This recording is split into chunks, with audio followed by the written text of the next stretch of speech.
in the spring of '44. And I got the R outfit about a month before D-Day. So I'll make a little story about D-Day. On the evening of the 5th, my best buddy, John Stott, and I were coming back from London. We'd been on pass. And we got to the gate, and they let us in. He says, nobody else gets in or nobody else gets off. So we knew something was about to happen.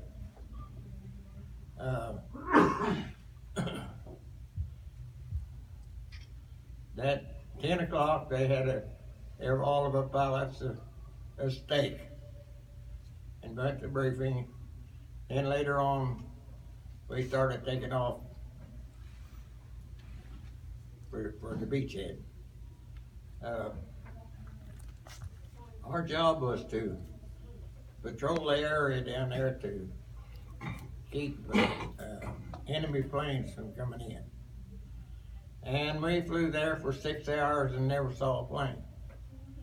And we went back to our base and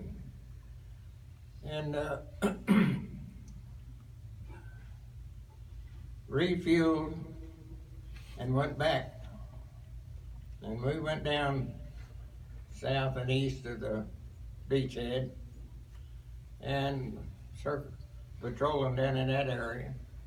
And we run into a convoy of German tanks, German trucks that was headed for the beachhead. So our squadron just set up a traffic pattern on them and go down and fire on them and come around over and over till we had all the trucks full, and one was an ammunition truck. So that was all we could do there. So we went after about 4 hours, we went back to the base, and I flew 10 hours that day, and that was about the only action we saw on D-Day. And another short story, don't amount to a whole lot, but we were going over in Germany and meet the bombers and take them through the target. And we was flying along, and right up ahead of us there was a big bunch of airplanes crossing in front of us. And they was headed for the bombers, the German fighter planes. So our squadron just pulled in behind them and started shooting them down. And we got 30 some, and the rest of them broke up and went somewhere. And the next day, the combat report said that bombers didn't see a fighter. So, and our squadron, not individuals, but our squadron, got the presidential citation for that. And that's it's just weird. You want any more? Hi, brother. You can sit here.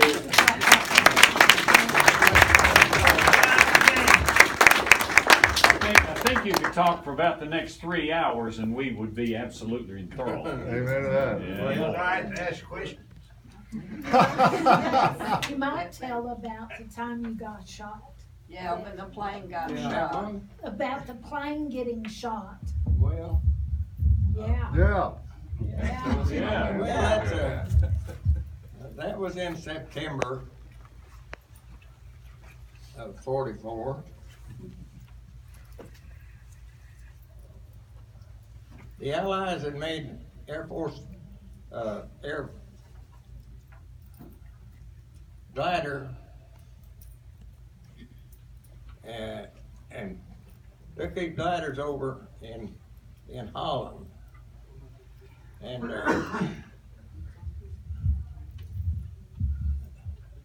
they come in there, and then you wonder how they got them, anybody out of them. They just land them on top of each other. They just didn't have enough area. I guess is the reason. But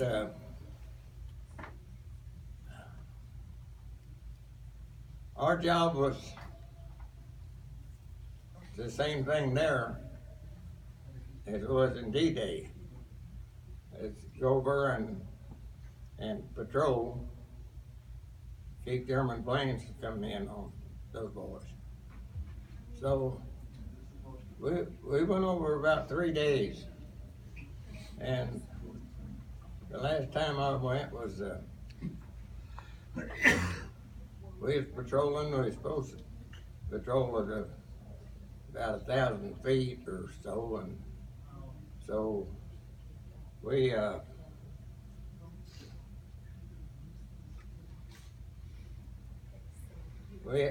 a cloud cover about 500-600 feet, and we had to stay down below that. And them Germans, they was shooting everything they had at us. So we was flying along there, and all at once I got I don't know what it was. I always tell them I didn't see it. But it was some of them claim it was probably an 88 or 55 millimeter exploded in my right wing. And so I called them and told them I'd been hit, and I was going to head for home. Then this buddy of mine went with me, and they jammed my aileron controls, so I had to use a lot of left rudder to keep that right wing ahead of the other one. He didn't want to fly very good. So we started back across I guess it's part of the North Sea, and we made it across, and this, what was I going to say? We made it across, and we got over England, and I told John, I says, I'm gonna let my wheels and my flaps down. I want you to look and see if they look like they come down all right. And he says,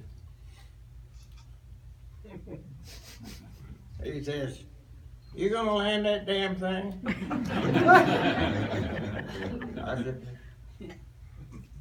I said, yeah, I think I will. He said, okay. So, he looked and he said they looked okay. So then I played around with it to see what the plane would do because it got so slow. And to get down much under 200 is, that right wing is going to go down on me. So we went very far from the base. And I called them and called the tower and told them that I'd been hit and I was going to make a straight in approach, and they said come on in. And so we had trees around the edge of the field, and I come over them trees at about 200, and I chopped the throttle, and I don't know, I kind of expect to and I probably touched the ground about 170. But I let it roll to the other end of the field, and put my brakes on, and I didn't have no right brake. Oh. So, but I needed to turn left anyhow.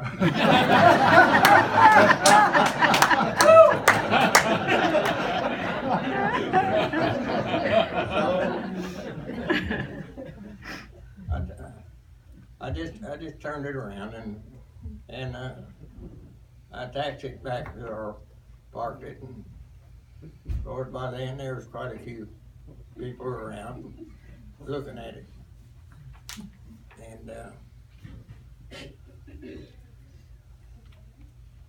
And I parked it and I shut it down, and they always said, if you ever got a hole in your cooling system on 51, it's at the end gate. But I flew it all the way from Holland to England, and I shut that thing down, and the coolant just squirted out all directions. And it had, I think it's 11 holes in the coolant system. Oh, gosh. It never did get hot. And Angel, look out we for got some new wings on it, took it back. Took it back. And Can you tell us about your Distinguished Flying Cross? Was that for a specific mission or something you did specifically, or was that for your overall flying capabilities and what you did in the war? well,